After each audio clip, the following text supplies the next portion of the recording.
What's good, my fellow scoundrels? Zero here, bringing you another Star Wars Outlaws video. Today we are on the hunt for more of Kordo's legacy. We are on Kijimi, and I believe this is the only Miyuki vault and Holodisc located on Kijimi. So where you're going to get this, or to initiate the quest, is right over here in Kijimiko Square, right in this sort of alley in between these two main streets, just a little bit southeast of the fast travel point near the Domek Refectory. So what you're going to do is just listen in. You'll hear these guys talking about a Miyuki Trade Federation or something, which will indicate that that is going to be a Kordo legacy quest here. So come and talk to this guy. Hey, did you, talk about the Miyuki Trade League? Yeah, I did. You remember? No, but I'm trying to find them. Oh, well, I heard someone talk about them in the square in the Thieves District. I'll check it out. Thanks. The Thieves District. Okay, so we are after the Kijimi Holodisc here, the Sheltered Vault. Alright, we're going to run around the corner down here to... Where am I going? We just want to head down to the Thieves Guild, sorry, this way. So just around the corner to the right. Sorry, Thieves District, not Guild. Wish there was a Thieves Guild. This guy in the corner here is going to give us the next bit of intel. And he's going to send us to some Sabacc players. And I'll kind of walk you through how to play that game. Well, she had no credits left now. Last buy-in was from some Holodisc she claimed was priceless. There you go. Tell me more. Hey, did you mention a Holodisc? Yes, we've worked with the bounty hunter who's got a serious Sabacc problem. She lost everything at the tables in the Thieves District. Maybe it's still there. So the gambling den's just around the corner. If you haven't played the minigame Sabacc yet, it's really pretty easy to pick up. This mission actually kind of is a tutorial about how to play. It'll give you step-by-step kind of what each round is, and I don't think there's any way to actually lose this as long as you're kind of doing what they say. I'll kind of talk you through it as well and give them a bit of commentary about just what I've noticed. Table, kid. Thanks. Is that a Holodisc? Yeah, some big-time bounty hunter was down on her luck. Said it's priceless. I'll bet it but is. We've been keeping it as a joke. Did she say why it's valuable? Oh, it's the same story. Said it's a treasure map that belonged to old Kordo. Can't tell you how many times I've heard that one. And it's always panther barf.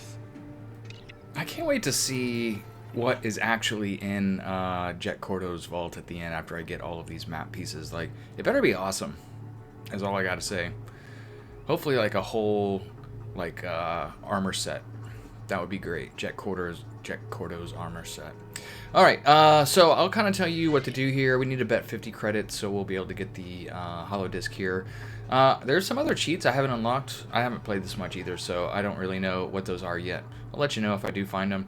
They will show you how to use Nix as a cheat in this game, as well as kind of all the basic cards and special cards that come up. I'm in. Pretty awesome card table. I love the card dealer. Like, somebody needs to make a robot like this. Okay, so yeah, we're trying to get down to 0 points here, and so it subtracts one card from the other, and that gives you your total score. So right now we have a 2 and a 3, so we're gonna actually want to get down to the lowest score. So we want a pair of 2s, which will give us 0. There's some other special cards that we'll go into in a minute.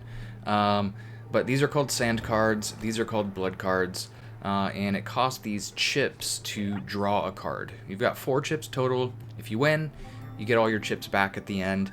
If not, you lose the chips that you spent and might get taxed as well for losing. Once you're out of chips, you're out of the game. That's kind of it. There's these special tokens called shift tokens. It'll show us how to use those as well. You can pick these up throughout the vast open world through quest, treasures, playing Sabacc, other things like that. Alright, we're going to draw, because this is a bad hand. And I'm going to draw a blood card to hopefully get a pair of 2s. Alright, so we got a 2 there, so I'm going to get rid of the 3.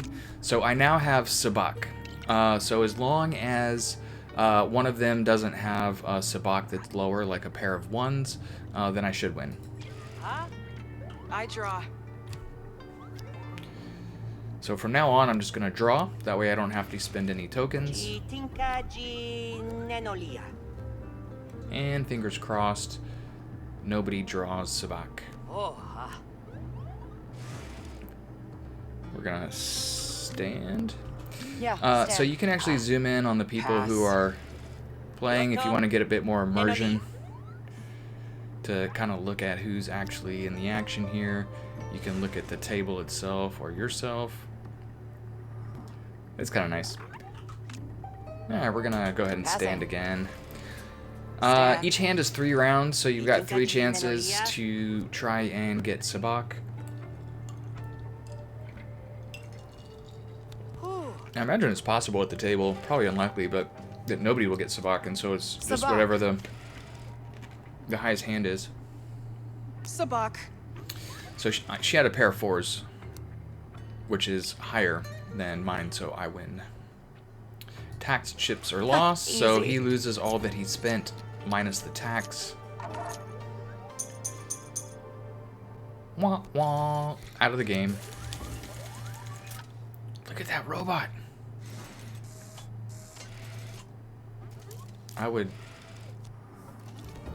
go to Vegas way more often if there was a table like this. Draw. Alright, I have a terrible hand. So this is where it's going to show me how to use my shift tokens. I think you can use 1 per game. Yeah, only be played before draw. Or maybe you can only play each one once. Not entirely clear on that. We are just going to use this free draw. I've got received 2 chips, and then the other players are taxed 1 chip. I mean, we could see how this one plays out, but I'm just going to do the free draw.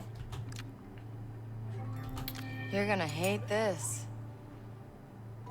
And we're going to get rid of my sand card here, so hopefully we can pull a pair of 1s.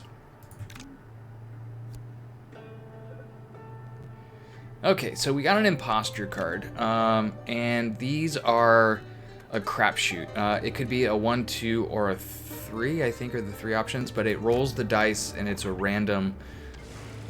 I draw. So it's a bit of a gamble if you're gonna pull a Sabacc off of this, but it's definitely gonna be better than that 6 card I had. I'm gonna stand because I think it's just gonna keep giving me these imposter cards. Shift. Shift. Draw. She could have taxed me and that would have been mean. We're also going to stand again. Pass. So if everybody passes in a round, so even if it's like the first round and everybody passes, that's the end of the game. Somebody has to, you know, use a chip in a round for the game to keep going. Oh man, she got a pair of 1s. Imposter here. So roll the dice. So you'll have 2 different options, and you actually have to choose which one you want. So we got a 1 and a 2. That's pretty good. We're obviously going to choose the 1. That's Sabacc.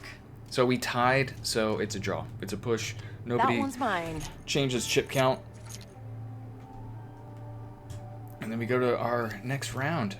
So this should be the last round. They're going to show us the 1 more special card that there is in the game.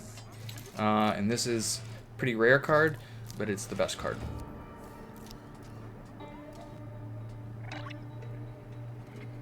Alright, so we're going to cheat just so we can see their hand. We don't really need to, but why not? Alright, so we're going to use Nyx. And there's going to be a little button pushing game. I think it uses I, but you have to push it when it's in the right place on the ring. She's got a 3-5. So even if she keeps drawing, the best hand that she's gonna get is a pair of 3s. So I obviously want to keep my pair of 2s, so I'll get rid of a blood card here. Come on. And this is where it's gonna give me the special card. Yeah, Psylop. So Cylops just take the same number as whatever it's paired with, which is awesome. It's an automatic Sabacc, but it's actually better than a Sabacc.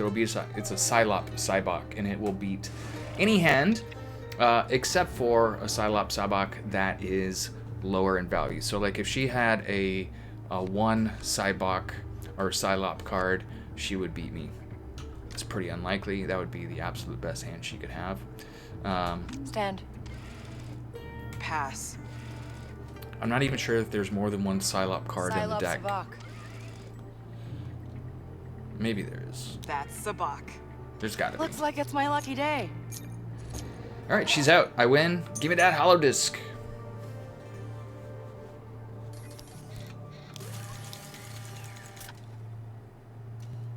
Well, sorry to break a tradition, but I'm gonna see if this Holodisc has any truth to it.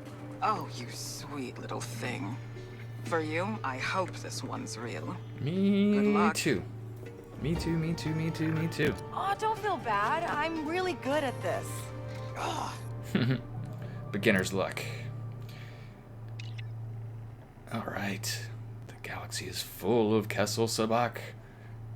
Find new cheats, shift tokens. Alright, fun. I haven't really played that mini game much. I might play it a little bit more now that I've actually run through a tutorial. Okay, so we have the gambled Holodisc. We are gonna go ahead and pop that open and see where Let's see what we have here.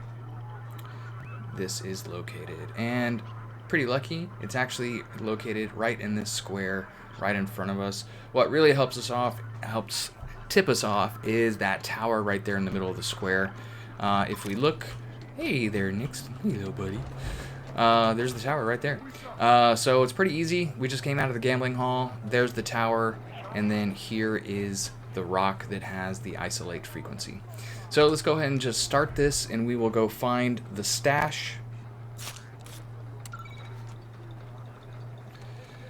So remember, you can just pretty much point yourself in the direction that it beeps, and then just follow that. What we're gonna do is head down this road, right past the gambling hall again, right past where that guy was giving us that information. If you remember the thief who gave us the first bit of information, we're going to keep on going down here to the Kijimi City gate, up into this little area right up there.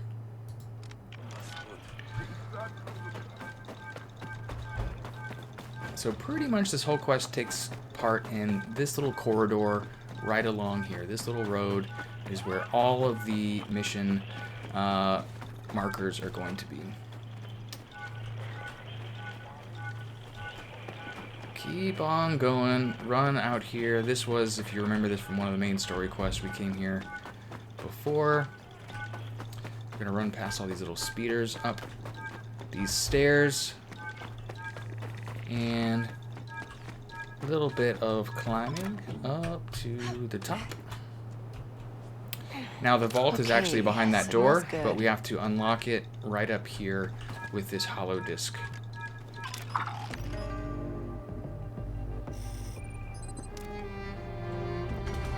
And there we go. The sheltered vault is open. And this guy probably has the nicest we're at the right place to live in Kijimi City. Obviously, pick up all of the loot around the room. You get some faction intel, which is nice to bump up your reputation. And then here's where we're gonna get. Hey, ND, cleared another one of check Jack Kordo's Kordo's Legacy vaults. Part 6. He wasn't there, I take it. So this is the only Although for one Kijimi, on Kijimi. Not a bad place to stay hidden. It was pretty warm. Alright guys, I hope that was helpful. You may have missed this on Kijimi. Kijimi's not a super big map, but still it's packed full of lots of cool little stuff. Anyways, thanks for watching. Check you in the next one. May the Force be with you.